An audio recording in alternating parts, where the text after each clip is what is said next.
Merci de nous rejoindre pour ce nouveau numéro de Disputandum consacré à la crise du coronavirus en Nouvelle-Aquitaine, une émission dans un décor particulier. Mesures de confinement obligent, mes invités et moi-même sommes à domicile. Alors comment la Nouvelle-Aquitaine fait-elle face à la crise sanitaire que nous vivons, à la crise économique et sociale qui s'annonce? Comment se préparer à la fin du confinement et quelle sera la société de demain? Eh bien, on va en parler avec mes invités que je vous présente. Olivier Bouba-Olga, économiste, chercheur en sciences sociales, spécialiste de la dynamique des territoires, professeur à l'Université de Poitiers. Jean-Baptiste Moreau, député La République En Marche de la Creuse et agriculteur. Yann Bubien, directeur du Centre hospitalier universitaire de Bordeaux, le CHU, l'un des pôles référents du Covid-19 en France. Merci à tous les trois d'être avec nous. On débute par une question à chacun d'entre vous avant d'aborder le premier des quatre thèmes, celui des masques et protections. Yann Bubien, quelle est la situation sanitaire aujourd'hui au CHU de Bordeaux? Alors au CHU de Bordeaux, vous le savez, on est dans la région Nouvelle-Aquitaine qui est la moins touchée aujourd'hui par le coronavirus Covid-19. La situation du CHU est stable aujourd'hui depuis 2 semaines et depuis 2 semaines c'est stable. On a aujourd'hui 161 patients qui sont hospitalisés pour Covid-19, dont 60 qui sont en réanimation. Côté service d'urgence, on a baissé dans le nombre d'entrées, la moitié moins d'entrées dans les services d'urgence du CHU de Bordeaux, avec environ 25 patients par jour qui rentrent pour un Covid-19. Voilà, donc une situation qui est stable. En réanimation, ça avait même un peu baissé. Comme vous le savez aussi, le CHU de Bordeaux a accueilli à 5 reprises des patients qui venaient du Grand Est et de la région parisienne. Nous avons reçu 30 patients en réanimation aujourd'hui, mais depuis, des patients sont sortis. Certains sont rentrés chez eux, d'ailleurs, à Mulhouse. Voilà, donc aujourd'hui, la situation Soignés est donc. stable, nous sommes sereins. Alors Jean-Baptiste Moreau, élu et agriculteur, je le rappelle, comment le monde agricole vit-il ce confinement, cette crise sanitaire? Alors, bonjour à tous. Alors, on va dire qu'au niveau du travail, le travail est quasi normal puisque les agriculteurs aujourd'hui font partie des professions prioritaires et donc on exerce notre travail comme il doit être fait. On est en période de lâcher des vaches, on commence à préparer les semis de maïs. Donc, pour le moment, tout va bien de ce côté-là. Par contre, tout ne va pas bien du tout dans tout ce qui est commercialisation. On a des gros soucis à l'heure actuelle.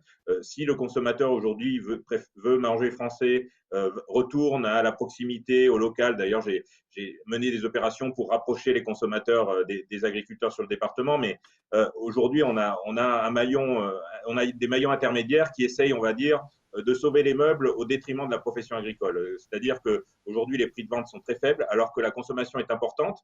Le nombre de bovins abattus est plus important que la normale, mais les prix continuent à baisser, continuent à descendre, et voire on fait attendre Tout le de monde plus ne en joue pas plus le jeu. d'animaux dans les exploitations pour éviter justement une inflation du prix au producteur, alors que le prix au consommateur lui augmente. Donc il y a une espèce de dichotomie qui existe depuis des années, hein, mais qui là est en train de prendre des proportions énormes. Et là-dessus, je crains une grosse colère des agriculteurs et au-delà d'une grosse colère, un certain nombre de faillites d'exploitations agricoles, parce qu'aujourd'hui, on n'a plus de rentrée d'argent et les trésoreries sont sérieusement dans le rouge, puisque les animaux sont soignés et prêts à partir, mais ne partent pas. Alors une question à vous, enfin Olivier Bouba-Olga, vous avez notamment étudié dernièrement la géographie du coronavirus. Quelles Oui. conclusions tirez-vous aujourd'hui de votre étude? Alors effectivement, j'ai regardé un peu la géographie de l'épidémie en France, en Italie, en Espagne. Ce qu'on observe, c'est que l'épidémie est très concentrée géographiquement dans ces trois pays-là. C'est deux régions qui dominent. Alors en France, on le sait, c'est la région Grand Est et l'Île-de-France. Plus de 60% des décès, par exemple, sont concentrés dans ces deux régions. C'est la première, premier constat. Un deuxième constat complémentaire, c'est que avec le temps, la concentration géographique de l'épidémie ne diminue pas. Ça reste concentré dans deux régions. Et encore une fois, c'est vrai en France, en Italie, en Espagne. Mais ce qui signifie sans doute aussi que les mesures de confinement ont une certaine efficacité et permettent justement à l'épidémie de ne pas trop, de pas trop se diffuser dans l'espace, hein, ce qui est une bonne chose, et je pense qu'il faut continuer dans ce sens-là. La Nouvelle-Aquitaine, qui est l'une des régions de France les moins touchées, hein, par Les cette moins pandémie, touchés, on là. le rappelle. La moins Alors, dans les touchée prochaines minutes, on va c'est la région s'intéresser à la hauts-de-France. solidarité en Nouvelle-Aquitaine, mais aussi à la crise économique et aux enjeux de demain. D'abord, ce qui préoccupe en ce moment les Français, c'est le fameux port du masque. Toute la planète cherche à en acheter. Une partie des 2,5 millions de masques, on va le voir en image, commandés par la région et des collectivités locales sont arrivés la semaine dernière. Masques destinés aux soignants et personnels en contact des malades. Bordeaux et la métropole ont aussi commandé 800 000 masques en tissu pour la population. Des masques fabriqués en ce moment dans une entreprise éphémère à la Teste. Des particuliers aussi produisent ces masques alternatifs grand public. Regardez ce reportage d'Olivier Prax et de Philippe Turpot. Nichée au cœur du vignoble bordelais, dans son petit atelier, Christelle Vasseur a remisé toutes ses créations. En temps normal, elle confectionne des robes de mariée sur mesure. Aujourd'hui, crise sanitaire oblige, tout est suspendu. Cette créatrice se concentre alors sur un seul modèle, le masque. On découpe 3 carrés de tissu qu'on vient surjeter tout autour pour ne pas que ça s'effiloche. Ensuite, 2 petits ourlets en haut et en bas. Et ensuite, on fait un système de plis. On accroche ruban et élastique. Et ensuite, le masque est terminé. Depuis le début du confinement, elle a fabriqué bénévolement plus de 600 exemplaires de masques réutilisables et lavables pour l'hôpital psychiatrique de Cadillac au sud de Bordeaux. Merci beaucoup. Alors quand la métropole bordelaise a annoncé vouloir distribuer 800 000 masques, comme d'autres entreprises girondines, Christelle a répondu à l'appel. Mais comme toutes les entreprises du secteur, elle manque de matières premières. À toutes les entreprises qui ont les rouleaux de coton 120 fils, les élastiques à disposition, n'hésitez pas à vous faire connaître parce qu'on a vraiment besoin de matière. Pour les premiers concernés, les habitants de la métropole bordelaise que nous avons rencontrés, cette initiative est évidemment la bienvenue. C'est important et dans la mesure du possible que chaque citoyen ait accès à un masque de quoi se protéger, protéger les autres. C'est une excellente mesure. Il faudra trouver des moyens pour distribuer, mais autrement, il faut être reconnaissant. La distribution, justement, c'est le principal défi auquel devront faire face les 28 communes de la métropole. Le maire de Bordeaux, lui, a déjà imaginé le scénario. Ça peut être un moyen d'acheminer les masques par portage et après par retrait, organisé quartier par quartier, dans les mairies de quartier, les salles publiques, un gymnase, que sais-je, à l'échelle d'un quartier, le retrait avec personnes qui viennent justifier leur domicile et qui retirent leur masque. Plusieurs industriels de la grande région auraient déjà répondu favorablement à l'appel. La fabrication de masques a débuté il y a quelques jours. Jean-Baptiste Moreau, 3/4 des Français pensent dans un récent sondage pour France Info, 3/4 des Français pensent que le gouvernement leur a menti sur le port du masque pour cacher la pénurie. Est-ce que vous, en tant que parlementaire, vous pensez que le gouvernement vous a menti? Non, il a absolument pas menti. Le port du masque seul ne résoudra pas le problème de cette pandémie et n'empêchera pas la propagation de cette pandémie. C'est la seule barrière contre la propagation de la pandémie, c'est le confinement. C'est ce qu'on fait depuis un mois et ce qu'on va faire encore pour à nouveau un mois. C'est les gestes barrières. Le masque est un des moyens de contrôler cette pandémie, mais seul, il ne se suffit pas lui-même. C'est ça que le gouvernement essaie d'expliquer depuis le début. Là, sur les masques, on est en pénurie, mais la pénurie, elle est mondiale. Je veux dire, tous les pays aujourd'hui cherchent les masques. La preuve, il y a des choses qui se passent sur les tarmacs avec des pays qui se volent les uns les autres les masques. Ce qu'il faut savoir, c'est qu'il y a aujourd'hui à peu près 60 millions de masques qui sont importés chaque semaine par la France. Il y a à peu près 8 à 10 millions qui sont fabriqués par des entreprises françaises. Donc voilà, mais le masque à lui seul ne contrôlera pas la pandémie. C'est ça que le gouvernement a voulu expliquer et a répété. Bien sûr qu'on aurait préféré avoir chacun un masque. Un message pas toujours très clair pour les Français, en tout cas semble-t-il. Yann Bubien, où en sont les stocks de masques au CHU de Bordeaux, dont vous êtes le directeur, je le rappelle?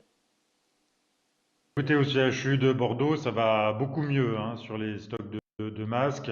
Nous avons reçu des dotations de l'État très importantes et donc nous, aujourd'hui, nous sommes dans une situation bien plus favorable que nous ne l'étions. Voilà. Il faut savoir qu'au CHU de Bordeaux, on utilise 15 000 masques par jour pour soigner les patients. 15 000 masques par jour. Ce qui fait que nous avons besoin de beaucoup de masques. Aujourd'hui, on a eu des tensions sur le masque, sur les approvisionnements il y a 1 mois, 3 semaines. C'est derrière nous maintenant. Et avec les dernières dotations de l'État que nous avons reçues, nous sommes à 10 jours, 15 jours devant nous. Je vous dis, avec une consommation de 15 000 masques par jour. Donc, nous avons de quoi voir venir. Alors Olivier Bouba-Olga, cette crise des masques révèle aussi la nécessité du fameux Made in France, on va dire. Mais notre économie régionale et nationale a-t-elle la capacité industrielle de sécuriser la fabrication de ces masques ou autres? Alors, relocalisation Made in France peut-être, je dirais en tout cas la question que ça pose, c'est celle de la géographie des approvisionnements. Quand une entreprise achète des produits, alors des produits intermédiaires, ou quand l'État achète des produits, d'où viennent-ils? Et ce qu'on a vu avec cette crise des masques, c'est que c'est très très très dangereux quand on s'approvisionne auprès d'une seule entreprise dans un seul pays, en cas typiquement là, de risque pays flagrant. Donc il y a de la place sans doute pour de la relocalisation de certaines activités jugées stratégiques, c'est clair. Il y a aussi à s'interroger donc plus généralement, et je pense que ça concerne toutes les entreprises, sur la géographie de leur approvisionnement et se dire peut-être, plutôt que d'aller chercher des produits à très bas coût à l'autre bout de la planète, qu'on a intérêt à se sourcer auprès d'entreprises plus proches, en Europe par exemple, si c'est un peu plus cher, parce que de cette façon, on sécurise les approvisionnements. Ce sera un vrai choix de société, on en parlera tout à l'heure à la fin de cette émission. Alors masque et protection, voilà qui nous amène à parler de la solidarité dans la région et des initiatives, avec d'abord ce reportage aux côtés des couturières de Creuse mobilisées dans une grande chaîne de solidarité pour équiper le personnel soignant, par exemple, en blouse. Pascal Coucy, Pierre Bureau. Dans cet atelier, depuis 15 ans, on fabrique surtout des costumes de scène pour la fresque historique de Bridier.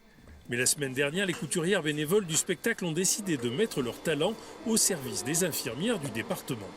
Une première sollicitation en milieu de semaine dernière de la part de la présidente du conseil départemental qui nous a effectivement appelé pour fabriquer un tutoriel de fabrication de surblouses pour les infirmières du département. Nous avons réalisé ce tutoriel, nous avons réalisé également un prototype. Actuellement, il y a une soixantaine de blouses pour le département qui sont en fabrication. 4 cm. Ouais. C'est une règle. Le geste est précis, la technique irréprochable. La plupart des costumières bénévoles sont d'anciennes ouvrières de l'entreprise de confection Monsieur de Fursac, à la souterraine. Pour fabriquer des surblouses médicales avec du tissu géotextile destiné au jardinage, il faut de belles capacités d'adaptation. Au départ, oui, pour faire le patronat, c'était pas évident parce que normalement les blouses se boutonnent devant, celle-là, elle s'attache derrière. Il faut qu'elle soit suffisamment grande pour qu'on puisse l'enfiler sur les vêtements. Donc on a mis un petit moment et avec Josette, là, on n'était pas toujours d'accord. Il faut environ 1 heure pour fabriquer une surblouse, mais pour protéger les infirmières, les couturières de Bridier ne comptent ni leur temps ni leur énergie. La solidarité, elle se décarcasse pour nous sauver notre vie. Hein. Ah oui, ça c'est de très bon cœur même. Croyez-moi. Hein. Ah oui. Donc vous comptez pas votre temps? Oh ben non. Non, pas du tout. Hein. Et pour compléter la chaîne de solidarité, c'est maintenant le réseau de collecte des analyses du laboratoire vétérinaire départemental qui va distribuer les surblouses aux infirmières creusoises. Voilà pour cet exemple dans la Creuse. Dans la deuxième partie de ce Disputandum consacré donc à la crise du coronavirus, nous parlons de la solidarité et des initiatives. Yann Bubien, notre région a déjà accueilli quelques 130 patients malades du Covid-19 en provenance d'autres régions, par exemple, vous en parliez tout à l'heure, l'Île-de-France ou le Grand Est. Il y a eu encore des arrivées le week-end du 10 avril par TGV médicalisé, on le verra tout à l'heure en image. En quoi cette solidarité interrégion n'est-elle pas aussi une prise de risque, on va dire, pour les établissements d'accueil s'ils devaient faire face à une vague locale de malades? La prise de risque, elle est moindre, évidemment. Il fallait aider les établissements du Grand Est, aider les établissements d'Île-de-France. C'est vraiment important. C'est vraiment la solidarité nationale qui doit jouer dans cette crise, dans cette épidémie. On voit bien, on a une crise sanitaire, mais on a une crise aussi sociale, économique. Et le devoir d'un CHU comme Bordeaux, qui avait moins de patients que les autres, dans une région moins touchée, notre devoir, c'était d'aider les autres. Alors, on les a aidés de plusieurs manières. À 5 reprises, nous avons reçu des patients en réanimation au CHU de Bordeaux qui venaient du Grand Est et d'Île-de-France. On a aussi envoyé des médecins réanimateurs, des internes d'anesthésie-réanimation et des infirmiers spécialistes en réanimation. On les a envoyés dans les autres établissements d'Île-de-France et du Grand Est. Et puis, on a prêté du matériel également dans ces régions-là, donc par exemple des respirateurs que nous avons confiés. Donc, vous voyez, la solidarité, elle joue à plein, et c'est normal. Et d'ailleurs, toute la communauté hospitalière du CHU de Bordeaux, je voudrais les remercier parce que non seulement on a accueilli beaucoup de patients, mais on est aussi allé aider les autres, et c'est un devoir que nous avons accompli. Jean-Baptiste Moreau, cette solidarité, ça cache aussi une pénurie de personnel et de moyens. Il y a des formidables initiatives citoyennes, hein. Moi, j'ai été contacté par un retraité de Crau qui, sur une imprimante 3D, imprimait des visières de protection qui pouvaient être utiles à la fois au personnel soignant, aux aides à domicile et autres. Et donc, avec mon suppléant, on a décidé d'acheter, par exemple, 4 imprimantes 3D et d'essayer de fédérer. Il y a une dizaine aujourd'hui de bénévoles sur le département qui fabriquent ces visières. Et moi, en tant que député, étant donné que j'ai le droit de me déplacer, eh bien, je vais les livrer dans les pharmacies, auprès des infirmières libérales, Voilà, donc il y a des formidables initiatives citoyennes et elles ne se substituent pas à ce que fait l'État, elles ne doivent pas s'y substituer, mais elles viennent en complément. Mais il y a quand même, là, c'est le révélateur d'un manque de moyens, en tout cas. Mais pas forcément. Enfin, oui, évidemment qu'on aurait préféré que tout le monde ait un masque et puisse acheter un masque au coin de la rue immédiatement. Mais personne n'a pu prévoir ce qui s'est passé avec cette pandémie. Aucun pays dans le monde n'a réussi à anticiper cette pandémie. Donc maintenant, on peut toujours se désoler et faire des commentaires et dire du yaka faucon et tirer des leçons le lendemain de ce qui s'est passé la veille. Ou alors, on choisit d'agir, et c'est ce que la plupart des citoyens ont choisi de faire, de venir aider leurs concitoyens, de venir aider le personnel soignant en produisant des visières, en produisant des blouses comme les couturières de la fresque de Bridier. Donc voilà, il y a des initiatives citoyennes, il faut le saluer. Et moi, je préfère ceux qui agissent aux professionnels du yaka faucon et du commentaire permanent. Alors Olivier Bouba-Olga, la solidarité, c'est aussi celle des consommateurs qui se sont retournés vers des produits locaux. Est-ce qu'avec cette crise, les circuits courts ne sont-ils pas en train de s'imposer, on va dire, comme une évidence économique ? Alors oui et non, c'est clair que les consommateurs se tournent vers les produits locaux. La distribution elle-même a décidé de s'approvisionner massivement auprès des producteurs locaux. Ce qu'on a observé malgré tout, c'est que ce n'est pas sans incidence sur les prix d'achat. Ce qui fait que certains consommateurs peuvent acheter, mais pour d'autres, on se rend compte que certains produits agricoles, quand on s'approvisionne en France, sont beaucoup plus chers que lorsqu'on s'approvisionne en Espagne ou dans d'autres pays encore. Donc ça remet, c'est clair que ça remet au cœur du débat cette question, encore une fois, où est-ce qu'on s'approvisionne, et sans doute qu'il y a de la place, effectivement, pour de l'approvisionnement un peu plus local, en tout cas à réfléchir à nos choix. Alors on en vient justement à parler dans cette troisième partie de Disputandum consacrée au coronavirus. Comment la Nouvelle-Aquitaine fait-elle face à la crise économique qui se profile? Des piliers de notre économie régionale sont lourdement touchés. Il y a le tourisme, l'aéronautique ou l'agriculture. Je commence par l'agriculture avec Jean-Baptiste Moreau. Le syndicat agricole MODEF s'inquiète d'une pénurie de fruits et légumes cet été, faute de bras et de moyens suffisants aujourd'hui à l'heure des semences. Est-ce qu'on va manquer de fruits et légumes cet été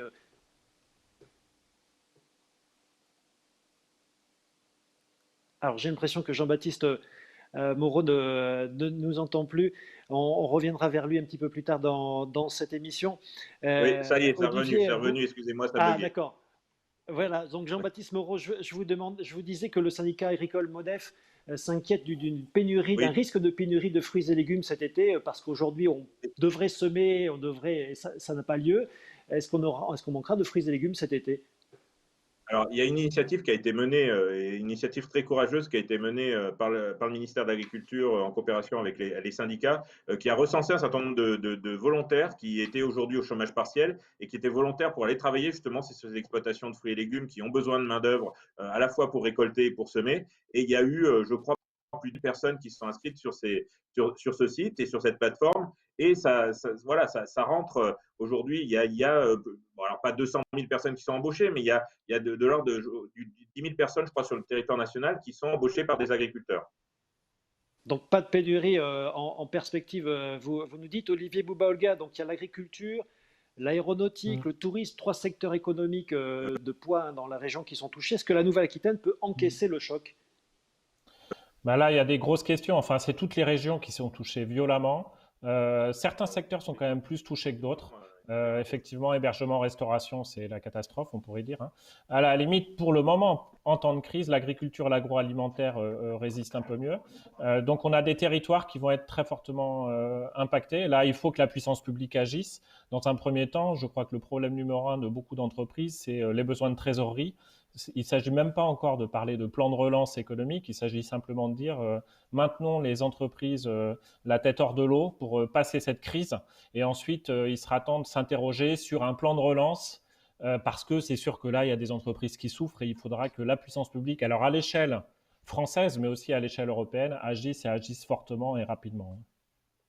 Yann Bubien, directeur du centre hospitalier universitaire de Bordeaux, cette crise sanitaire va coûter très cher à notre système de santé. Alors, un exemple, une journée de réanimation, vous me dites si je me trompe, c'est 3 000 euros. Combien de temps l'hôpital, la santé publique peut tenir à ce rythme-là? Écoutez, aujourd'hui, pour l'instant, nous ne regardons pas la dépense. C'est le moins que l'on puisse dire. Au CHU de Bordeaux, on dépense tout ce qu'il faut dépenser pour assurer les soins à la population, pour assurer les soins à tout le monde.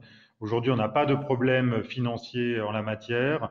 L'État a assuré évidemment, via l'assurance maladie, a assuré le financement des hôpitaux pour l'ensemble des activités que nous remplissons d'ordinaire. Donc aujourd'hui, on n'est plus vraiment financé à l'activité, mais vraiment aux besoins de la population, et c'est bien comme ça.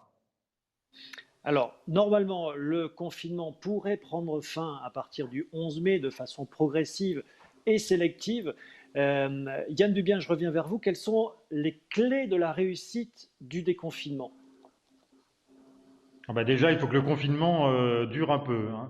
On le voit et c'est très net, en tout cas pour le CHU de Bordeaux. Après 15 jours de confinement, on a vu une stabilité, voire une petite baisse, une légère baisse du nombre de personnes qui sont hospitalisées pour Covid-19 et notamment en réanimation. Donc on a vu les effets concrets du confinement. Donc moi, je suis très content que le président de la République ait annoncé que le confinement ait duré encore un mois de plus, parce qu'on le voit, ça marche, ça fonctionne ce confinement. Il faut qu'il soit respecté, et plus il est respecté, moins nous aurons de malades. Après, nous verrons le déconfinement, il devra être progressif, bien entendu, et puis il faudra répondre aux tests de la population, et puis on verra pour les masques, est-ce qu'il faut généraliser ou pas les masques à l'ensemble de la population. En tout cas, il va falloir tester. Nous sommes évidemment approvisionnés au CHU de Bordeaux pour pouvoir tester un grand nombre de personnes sur la région et le département. C'est ce que nous faisons déjà aujourd'hui, entre 200 et 600 dépistages par jour. Nous dépistons également dans les EHPAD, parce qu'on le sait, les personnes vulnérables, ce sont les personnes âgées, d'abord elles, en plus des personnes évidemment qui ont des maladies chroniques, dont le diabète, ou des personnes qui ont des comorbidités comme l'obésité. Donc aujourd'hui, on a des équipes mobiles du CHU qui se déplacent dans les établissements hébergeant les personnes âgées dépendantes et qui vont dépister non seulement les résidents, mais également les soignants qui le souhaitent, de manière à éviter la propagation de l'épidémie. On comprend bien qu'il y en aura encore pour des mois, hein, même après un déconfinement éventuel au 11 mai. Olivier Bouba-Olga, vous croyez à un avant-après très différent dans notre économie après cette crise sanitaire ou pas? On peut le souhaiter peut-être, on peut l'espérer. Moi, j'ai quand même entendu un changement de discours considérable vis-à-vis, par exemple, du monde hospitalier suite à cette crise, où on se rend compte que on revient au basique, hein, à ce qui compte et à ce qui est le plus important. On a un personnel hospitalier médical au sens plus large qui se plaint depuis très longtemps d'un manque de ressources. On a l'impression qu'on était un peu sourd, un peu trop sur des logiques managériales. Aujourd'hui, on se rend compte que ça coûte, que ça va coûter cher, de toute façon, et que l'enjeu, c'est pas de se dire est-ce qu'on finance ou pas, c'est on finance, mais comment on trouve les moyens de financer ça. Donc, on peut espérer pour certains services publics un après coronavirus, et puis dans l'économie en général, ce que je disais tout à l'heure, peut-être aussi un après, si on se réinterroge sur les façons de produire, sur comment on déploie les chaînes de valeur, en se disant que peut-être il faut arrêter avec l'obsession du moindre coût, du toujours moins cher, parce que on voit que ça nous expose à des risques qui peuvent être tout à fait considérables. Jean-Baptiste Moreau, la tâche politique semble immense dans cette après-crise. Revoir la vision avant tout budgétaire, on va dire, de la santé, ne serait-ce pas une priorité? Il n'y a pas que sur la santé, mais évidemment, revoir l'aspect budgétaire, on voit bien que cette crise nous fait prendre conscience que voilà, il y a aujourd'hui un manque, et ça fait des années aujourd'hui qu'il manque de l'argent au niveau de l'hôpital public notamment, mais au niveau de la médecine en général. Mais il va falloir réinventer le monde d'après. Le président l'a dit, aujourd'hui, il faut sortir des idéologies, des dogmes. Alors, il l'a dit le premier, hein, que ça remet en question un grand nombre de choses auxquelles il croyait. Je pense que tout un chacun, bon, je vois des gens avec plein de certitudes. Moi, je doute et je pense que le président de la République doute aussi aujourd'hui et remet en question la façon dont on a mené les choses depuis des dizaines d'années. Il va falloir inventer un après, effectivement. Bon, il faut d'abord sortir effectivement de cette crise parce que le déconfinement, comme l'a dit le directeur Bubien, il va falloir qu'il soit progressif. Hein. Il n'y aura pas de grand soir et le lendemain, on sort tous dans la rue. On aimerait bien et on s'aborerait de champagne, mais c'est pas comme ça que ça va se passer. Il faut que ce soit progressif parce qu'il y a une deuxième vague qui serait catastrophique et il faut inventer le monde d'après, effectivement, où les arbitrages ne seront plus budgétaires, mais en fonction des priorités que l'on doit tous partager. Merci beaucoup, en tout cas, à tous les trois d'avoir participé à ce Disputandum qui est déjà fini. Cela passe très vite, 26 minutes. Disputandum consacré à la crise du coronavirus que vous pouvez retrouver sur le site internet de France 3 Nouvelle-Aquitaine. Merci de votre attention et restez chez vous avec nous sur Noah.